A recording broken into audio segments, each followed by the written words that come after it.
Ready for a deep dive that might just flip your whole view of the global economy on its head. I'm in. Let's do it. We're digging into Erik Reinert's book, How Rich Countries Got Rich and Why Poor Countries Stay Poor. Yeah, this one's a doozy. It really makes you rethink, everything you thought you knew about economic history and how the world works. It's not just explaining stuff, it kind of pokes holes in those assumptions we often have about free trade and, what actually leads to a nation becoming wealthy. Right, right. And it all starts with this powerful image, Reinert, standing on a massive garbage dump in Peru. Okay, hold on. A garbage dump. How does that tie into global economics? Just wait for it. He's not there to analyze the trash or anything like that. He's being invited for tea. Inside a brightly decorated, dwelling built right on that dump. Whoa, that's quite a contrast. Exactly. That contrast between the reality of poverty that you just can't ignore and this persistent hope for a better life. That's the heart of his argument right there. Okay, so he's setting the stage, showing us the human side of this complex issue. But where does the economics come in? Well, that image leads right into the core question. Why do some nations achieve lasting prosperity? Build those thriving economies, while others just can't seem to break free from poverty. Even with all the aid and development programs we often hear about. Yeah, even with all that. Reinert says to really understand this, we have to understand two really fundamental economic concepts: increasing returns and diminishing returns. I feel like these terms get thrown around a lot, but what do they actually mean in this context? Okay, so think about it like this. Some jobs, right, like, say, hand-stitching baseballs, Okay, I'm picturing it. those are subject to diminishing returns. You can only become so efficient at hand-stitching no matter how hard you try.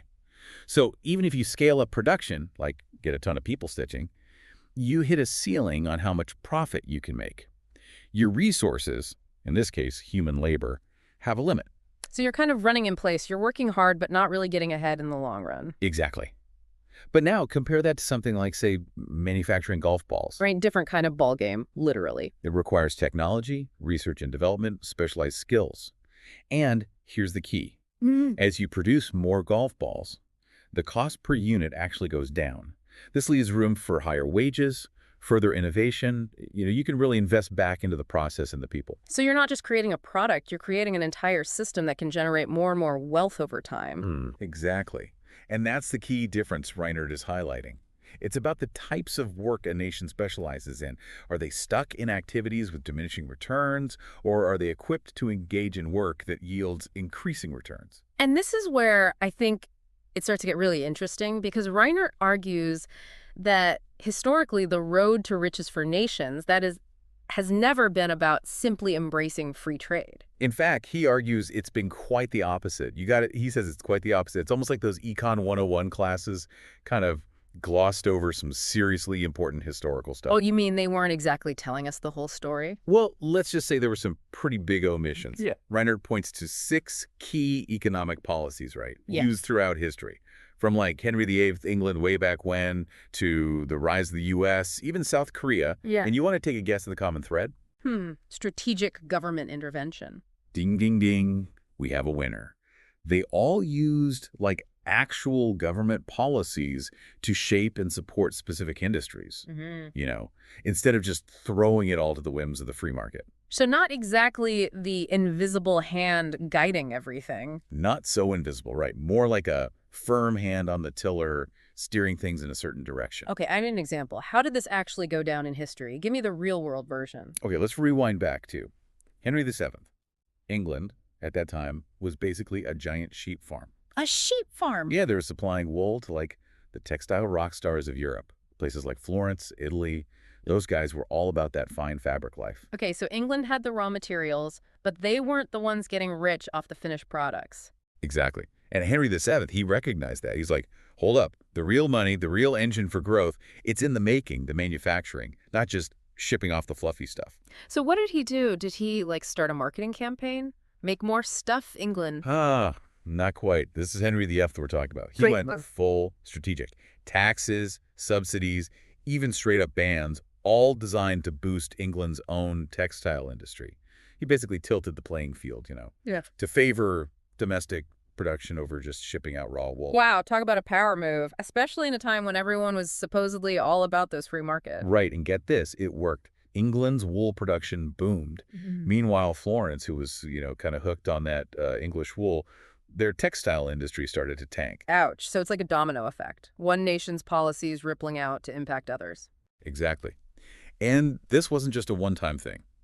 Fast forward a few centuries, early America, Alexander Hamilton. Oh, yeah. Founding father, financial whiz. That's the guy.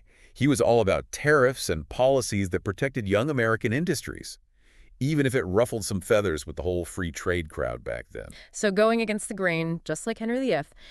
It's amazing how those historical examples are like a mirror to our current debates about globalization, you know?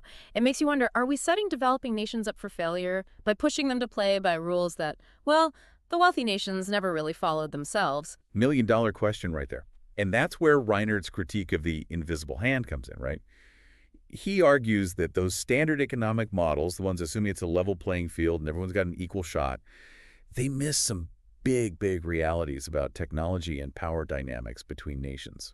It's starting to feel like those Econ 101 courses skipped some pretty important Oh, chapters. tell me about it. Like, take this concept, factor price equalization. Okay, breaking that down, the idea that if we have free trade, wages and costs, they'll all even out globally, right? Right. Sounds nice. That's great, right, in theory.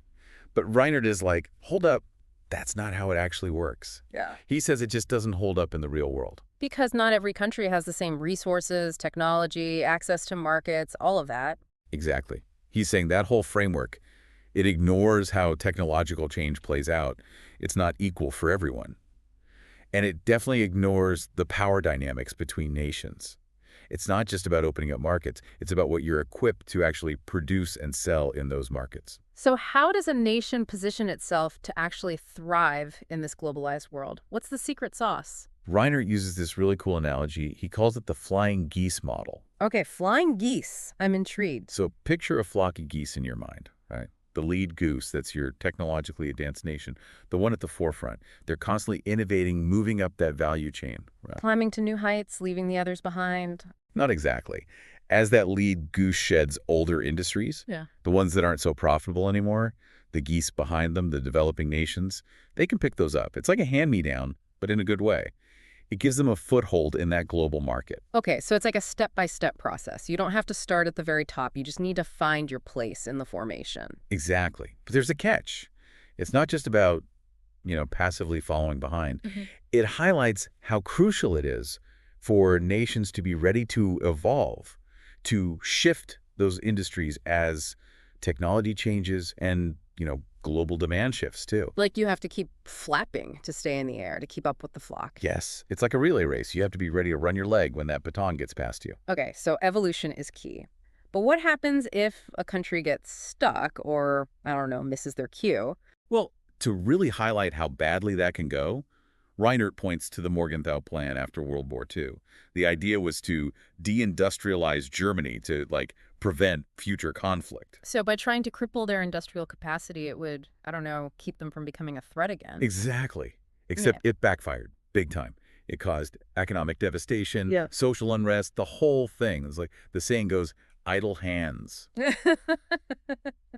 By the devil's playground. Yeah, I see the parallel. So Reinert's saying that pushing developing nations to just specialize in raw materials without helping them build up their own industries, it's like a modern-day Morgenthau Plan. That's the point he's making, is like we're trying to solve poverty by keeping those nations trapped in these economic activities that just don't have the same potential for growth and development. It's like running a race with like a ball and chain attached to your ankle. It doesn't quite seem fair, does it? But I have another question. We often hear these arguments about how poverty is caused by, geography, right? Or climate or corruption. How does Reinert address those factors? So if it's not just geography or those other factors, what's the real issue, according to Reinert? He's not saying those things don't matter, but he sees them more as symptoms of a deeper issue. Okay, so it's like treating the symptom without addressing the root cause. Exactly. It's like if someone has, a fever, right? You can give them medicine to bring the fever down, but if you don't figure out why they have a fever, they're just going to get sick again. So what's the fever in this case? What's that underlying issue?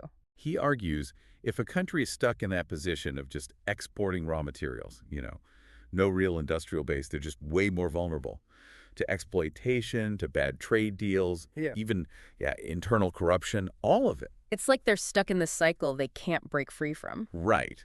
And Reinert's point is, blaming them for those problems, it's like blaming a patient for their fever. You're not really addressing the real problem. So how do we break that cycle? What's the cure, not just the Band-Aid? This is where it gets really interesting and hopeful, honestly. He says we got to channel the spirit of those, like, founding fathers of economic development. The Henry VIIIs, the Alexander Hamiltons. Those guys, exactly. They weren't afraid to get strategic. They used government policy to actually nurture their nation's growth. Instead of just letting the free market sort it all out. Right? It wasn't about dogma. It was about being pragmatic, doing what it took to create a system where their people could thrive. And that's what Reinert's really calling for in this book. It's a call to action for policymakers, for everyday people, everyone, to rethink how we approach development. So not just throwing money at the problem, but really looking at the bigger picture. Exactly. Asking those tougher questions, like how do we create a global economy where every nation has a genuine chance to prosper, not just survive, but actually build something lasting for themselves. That's a powerful vision. This deep dive, it's definitely been a wild ride. It's clear Reinert isn't offering some easy answers, some magic solution, but he gives us a whole new framework to think about this stuff. It's like he's shining a light on all those power dynamics, those historical forces that are still playing out today. It's not always pretty, but you got to understand it to even begin to change it. For sure. We're left with a lot to chew on, that's for sure. But if you had to pick one key takeaway, the thing you really hope sticks with our listeners, what would it be? Oh, it's a tough one. There's so much in here. But if I had to pick just one, it's this idea that Reinert keeps coming back to: economic structures. They actually influence political structures more than the other way around. So a nation's economic system, that actually shapes their political system more than we might think. That's the argument, and it's a big one. He's saying all that focus on just pushing for democratization in developing countries, it might be putting the cart before the horse. Wow. So you're saying building a strong, diverse economy, that's actually the foundation for a stable democracy. That's the question Reinert leaves us wrestling with, and it's not an easy one. But by understanding these historical and economic forces at play, we can start to engage in a way more meaningful way. This deep dive, it's just the beginning, right? It's up to all of us to grapple with these ideas and figure out how we can contribute to a more equitable and prosperous future for everyone. Absolutely. We all have a part to play in this. Thanks for joining us for another thought-provoking deep dive. Until next time, keep those brain cells buzzing.